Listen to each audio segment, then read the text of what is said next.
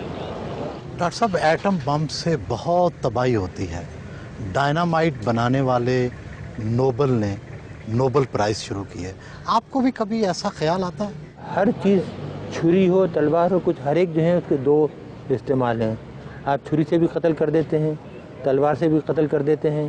ہمارا جو مقصد تھا ایٹم بم بنانے کا وہ یہ تھا کہ پاکستان کے اوپر آنچ نہ آئے، جس طرح 71 میں آپ کے ساتھ سلوک ہوا، ہم یہ چاہ رہے تھے کہ یہ واقعہ پاکستان کے ساتھ کبھی دوبارہ نہ آئے، تو اس نظریے سے میں آیا تھا۔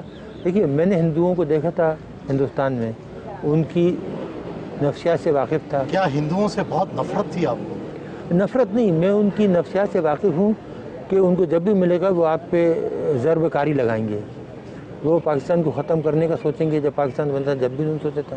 اور یہ تو اس لیے میں یہاں آیا، اور بم کا فائدہ آپ یہ دیکھیے کہ 71 کے بعد آج تک کوئی وار ہوئی، آپ کا کوئی آدمی جنگ میں مرا سوائے اس کے کہ جو کارگل میں مشرف نے بے وقوفی کی تھی، آبیل مجھے مار والی، اس کے علاوہ تو کچھ نہیں ہوا نا، آج تک کوئی جنگ نہیں ہوئی، ورنہ اب تک آپ کے ٹکڑے اڑ جاتے ملک کے۔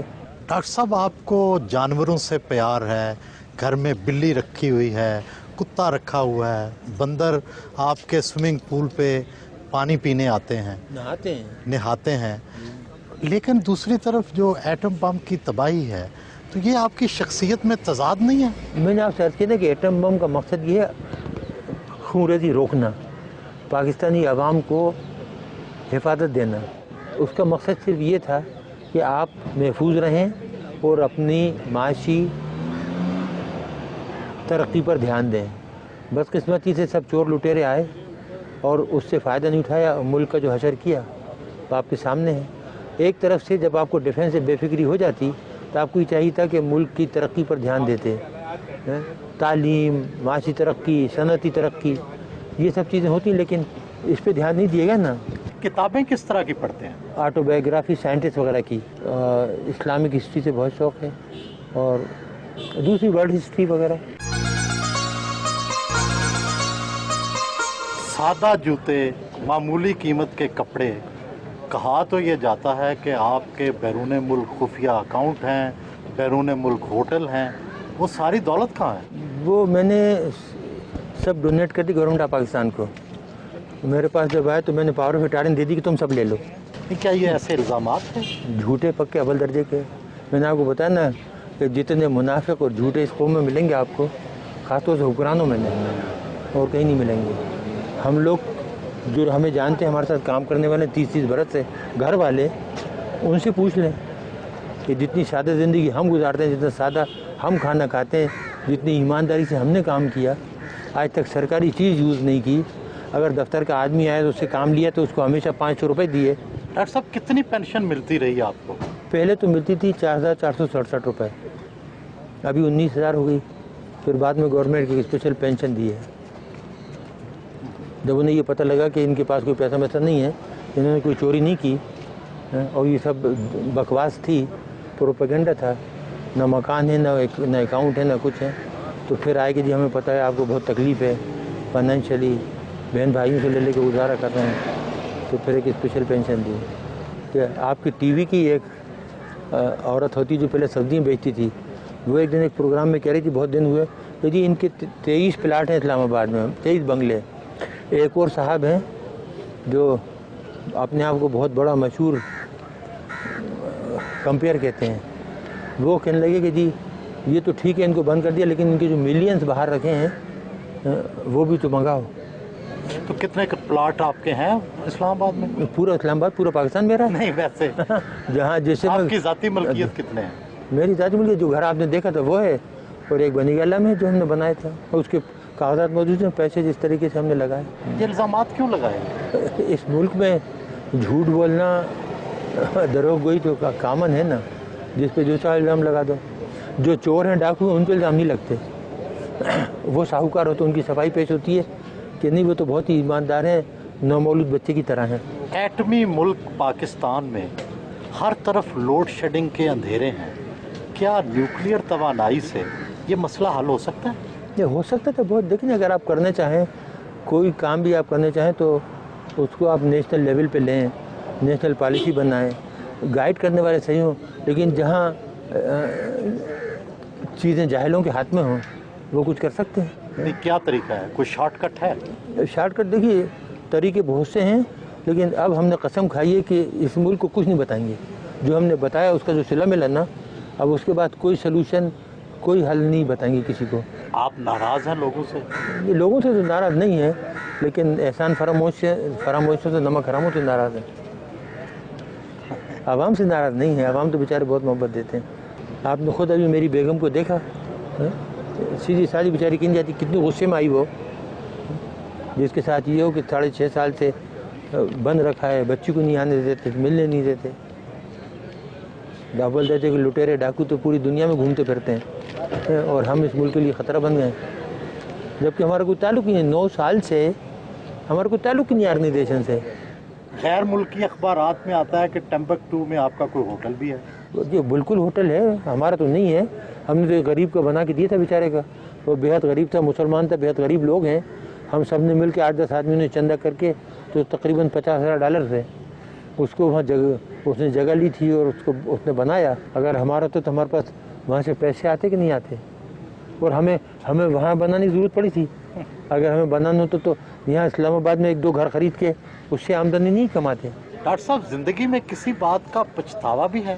اس قوم کے لیے کام کرنے کا، وہ یہ ہوتا ہے کبھی کبھی آدمی سوچتا ہے نا کہ کوئی اور کام کرتا، تعلیم کی طرف دھیان دیتا بجائے یہ کام کرنے کے نا، ایجوکیشن کی طرف پروفیسر بن جاتا۔ میرے پاس بہت پیشکشیں تھیں، لیکن ایک دم یہ جب ہندوستان نے دھماکے کیا تو 74 کا، تو پھر میں نے دیکھا کہ پاکستان کا جو وجود ہے خطرے میں پڑ گیا ہے، تو اس لیے وہ کام چھوڑ کے تو ادھر آ گیا۔ ڈاکٹر صاحب، پسندیدہ گلوکار یا گلوکارہ؟ اقبال بانو، اور اس کے بعد منی بیگم، عابدہ پروین، یہ جو تھی ماشاءاللہ بہت ہی۔ پھر ہمارے پرانے گانے والے ملکہ پکھراج، اور غلام علی دیکھیے ماشاءاللہ، غلام علی کا کوئی جواب نہیں ہے، جب وہ گاتے ہیں نا وہ چپ کے تو غائب ہو جاتے ہیں۔ پرانا شناسہ ملا تو ماضی کی باتیں چھڑ گئی،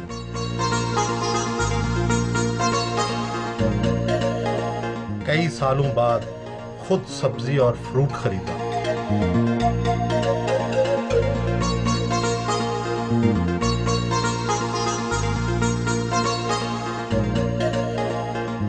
لوگوں نے احتراماً ہاتھ میں لائے،